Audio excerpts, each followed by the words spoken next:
Cro-Blanc par Jack London. Chapitre 13. Le pacte.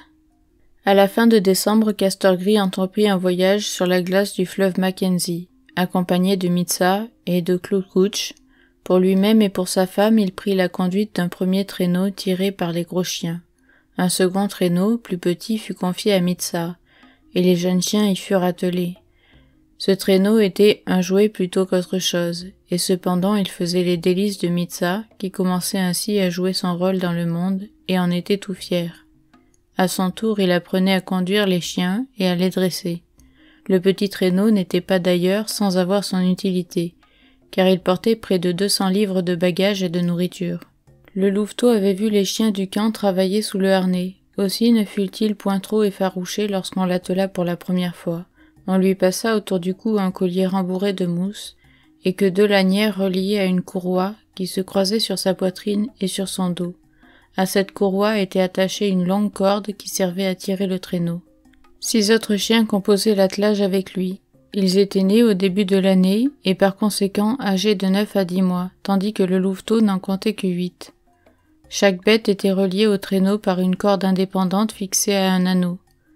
Il n'y avait pas 2 cordes de la même dimension, et la différence de longueur de chacune d'elles correspondait au minimum à la longueur du corps d'un chien. Le traîneau était un toboggan en écorce de bouleau, son avant se relevait comme le fait la pointe d'un sabot, afin de l'empêcher de plonger dans la neige. La charge était répartie également sur toute la surface du véhicule, d'où les chiens rayonnaient en éventail. La différence de longueur entre les cordes empêchait les chiens de se battre entre eux, car celui qui aurait voulu le faire ne pouvait s'en prendre utilement qu'aux chiens qui le suivaient, et en se retournant vers lui, il s'exposait en même temps au fouet du conducteur qui n'eût point manqué de le cingler en pleine figure. S'il prétendait au contraire attaquer le chien qui le précédait, il tirait vivement le traîneau, et comme le chien poursuivi en faisait autant pour n'être point atteint, tout l'attelage entraînait par exemple accélérait son allure. Mitsah était comme son père un homme sage. Il n'avait pas été sans remarquer les persécutions dont Cro-Blanc était victime de la part de Lip-Lip. Mais alors Lip-Lip avait un autre maître, et Mitsah ne pouvait faire plus que de lui lancer quelques pierres. Ayant acquis maintenant Lip-Lip, il commença à assouvir sur lui sa vengeance en l'attachant au bout de la plus longue corde. Lip-Lip en devint du coup le chef de la troupe. C'était en apparence un honneur. En réalité, loin de commander aux autres chiens, il devenait le but de leur persécution et de leur haine. La troupe ne voyait de lui en effet que le large panache de sa queue et ses pattes de derrière qui détalaient sans répit, spectacle beaucoup moins intimidant que n'était auparavant celui de sa crinière hérissée et de ses crocs étincelants. En l'apercevant toujours dans cette posture, les chiens ne manquèrent pas, dans leur raisonnement, de conclure qu'il avait peur d'eux et qu'il les fuyait, ce qui leur donna immédiatement l'envie de lui courir su. Dès l'instant où le traîneau s'ébranla, tout l'attelage partit aux trousses de Lip-Lip, en une chasse effrénée et qui dura le jour entier. Vexé dans sa dignité, offensé et plein de courroux, il avait été tenté d'abord de se retourner vers ses poursuivants. Mais chaque fois qu'il l'essayait, le fouet de caribou long de 30 pieds que maniait Mitsah lui cinglait la figure, le contraignant à reprendre sa place et à repartir au triple galop. Lip-Lip aurait pu faire face à la troupe des chiens, mais il ne pouvait affronter ce fouet terrible qui ne lui laissait d'autre alternative que de garder la corde tendue et les flancs à l'abri des dents de ses compagnons. Une ruse encore meilleure vint à l'esprit du jeune Indien. Afin d'activer cette poursuite sans fin du chef de file, Mitsah se mit à favoriser Lip-Lip aux dépens des autres chiens, ce qui aiguisait leur haine et leur jalousie. Il lui donnait de la viande en leur présence et n'en donnait qu'à lui seul. Ils en devenaient fous furieux. Tandis que Lip-Lip mangeait, protégé par le fouet de Mitsah, il faisait rage autour de lui. Même s'il n'y avait pas de viande, Mitsah tenait les chiens à distance et leur laissait croire qu'il en distribuait à Lip-Lip. Quant à Cro-Blanc, il avait pris tranquillement son travail. La course qu'il avait couverte quand il était revenu s'abandonner aux dieux était plus grande que celle qu'on lui imposait maintenant. Et mieux que les autres chiens, il avait conscience de l'inutilité de la révolte. Les persécutions qu'il avait supportées de la part des chiens n'avaient fait que le rejeter davantage vers l'homme. Quiche était oublié, et sa principale préoccupation était désormais de se rendre favorable les dieux qu'il avait acceptés pour maîtres. Aussi trimait-il dur, se pliant à la discipline qu'on exigeait de lui, et toujours prêt à obéir. Bon vouloir et fidélité sont les caractéristiques du loup et du chien sauvage quand ils se sont domestiqués, et le louveteau possédait ces qualités au suprême degré. Sauf pendant le travail, il ne frayait pas avec le reste de l'attelage, il se souvenait des mauvais traitements anciens, quand Lip-Lip ameutait contre lui ses petits compagnons. C'était à cette heure, au tour de Lip-Lip de ne plus oser s'aventurer loin de la protection des dieux, et dès qu'il s'écartait de Castor-Gris, de Mitsas ou de Clou-Couche, tous les chiens lui tombaient dessus. À ce spectacle, Cro-Blanc savourait pleinement sa vengeance.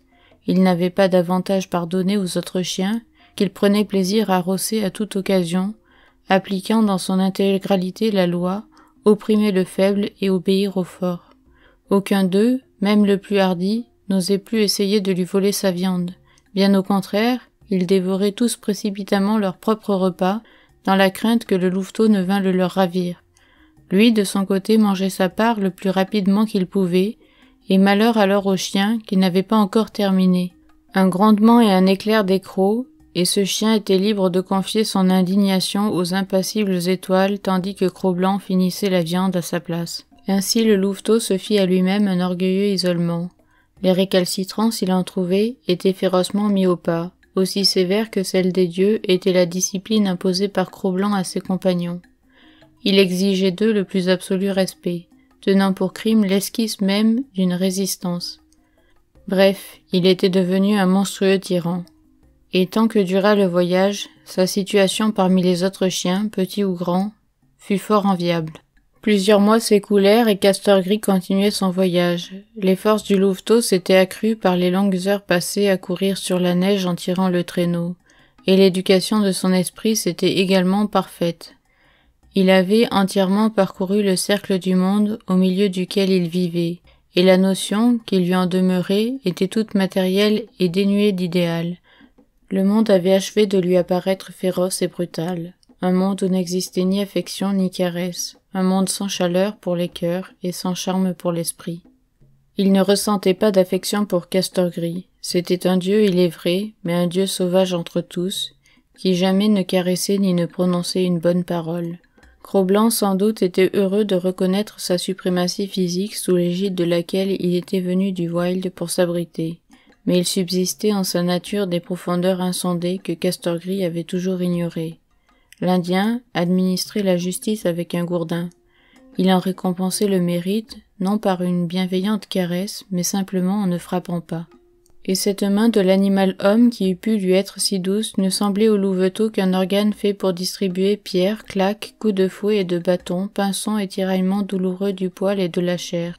Plus cruelle encore que la main des hommes était celle des enfants, lorsqu'ils rencontraient des bandes de ceux-ci dans les campements d'Indiens que croisait la caravane. Une fois même il avait failli avoir un œil crevé par un flagornant et titubant Papose.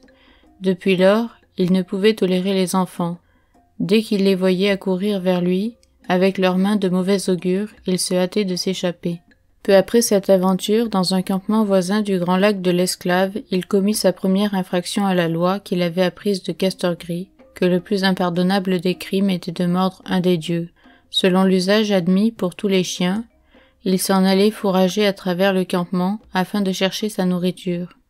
Un garçon découpait à l'aide d'une hache de la viande d'élan congelée et des éclats envolés dans la neige. Cro-Blanc s'étant arrêté commença à se repaître de ses débris, mais ayant remarqué que le garçon avait déposé sa hache et qu'il s'était saisi d'un gros gourdin, il sauta en arrière juste à temps pour éviter le coup qui s'abattait sur lui. Le garçon le poursuivit, et comme il était étranger dans le camp, le louveteau, ne sachant où se réfugier, se trouva bientôt acculé entre deux tentes, contre un haut talus de terre. Il n'y avait pour lui aucune issue que le passage entre deux tentes gardées par l'Indien. Celui-ci, le gourdin levé, s'avançait déjà prêt à frapper. Cro-Blanc était furieux. Il connaissait la loi de Marode, qui voulait que tous les déchets de viande appartinssent aux chiens qui les trouvaient. Il n'avait rien fait de mal ni rompu la loi, et cependant ce garçon était prêt à le battre. À peine se rendait-il compte lui-même de ce qui y arrivait. Ce fut un sursaut de rage. Le garçon ne sut pas davantage, sinon qu'il se trouva culbuté dans la neige, avec sa main qui tenait le gourdin largement déchiré par les dents du louveteau. En agissant ainsi, Cro-Blanc n'ignorait pas qu'il avait rompu à son tour la loi des dieux, Il avait enfoncé ses crocs dans la chair sacrée de l'un d'eux et n'avait rien à attendre qu'un terrible châtiment. Il s'enfuit près de Castor Gris et s'alla coucher derrière ses jambes quand il vit arriver le garçon mordu qui réclamait vengeance accompagné de sa famille. Mais les plaignants durent s'en aller sans être satisfaits. Castor Gris, Mitsas et Clou-Couche prirent la défense du louveteau. Cro-Blanc écoutait la bataille des mots et surveillait les gestes irrités des deux parties. Et il apprit ainsi, non seulement que son acte était justifié, mais aussi qu'il y a Dieu et Dieu. Ici étaient ces dieux, et là en étaient d'autres qui n'étaient point les mêmes. Des premiers, il devait tout accepter, justice ou injustice. C'était tout comme. Mais des seconds, il n'était pas forcé de subir ce qui était injuste. C'était son droit, en ce cas, de leur répondre avec ses dents. Cela aussi était une loi des dieux.